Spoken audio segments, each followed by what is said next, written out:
મને એક વાત કહો, મને ખબર નથી પડતી કે તમે મહાદેવ માટે શ્રાવણ મહિનો કર્યો છે કે પછી ખાવા માટે કર્યો છે? આ 2 દિવસમાં તમે 6 લીટર તો દૂધ ઉલાળી ગયા તમે ને તમારી માં. એટલે લિમિટ હોય લ્યા ખાવાની. આ ભગવાન હેઠે આવીને ત્રિશુળ મારશે. એટલા બધા લોહી પી ગયા છો. નવરા પડે એટલે કે સાબુદાણા પાપડ તળ, ચા મૂક, દૂધ બનાય, ડ્રાયફ્રૂટ નાખીને દૂધ બનાય.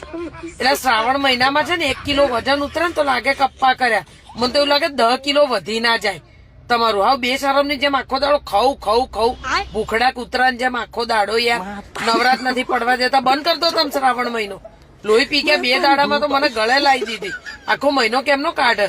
મને તો એમ થાય તમારી હોળીમાં હું ઉપર ના જતી રહું. અને આ એક તો મને ખબર નથી પડતી કે આ શ્રાવણ મહિનો ચાલુ થાય એટલે પેલા ઉમેશિયા ને સૈલા અને વિશાલિયા જોડે પત્તા ટીચવા કેમ હેડ્યા જાવ છો રોજ રાત પડે ને હોશિયારી મારતા? અઠંગ જુગારી થઈ ગયા છો, ખબર પડે જ તમને? અને એકાદ દાડો હોય હજુ. ચલો.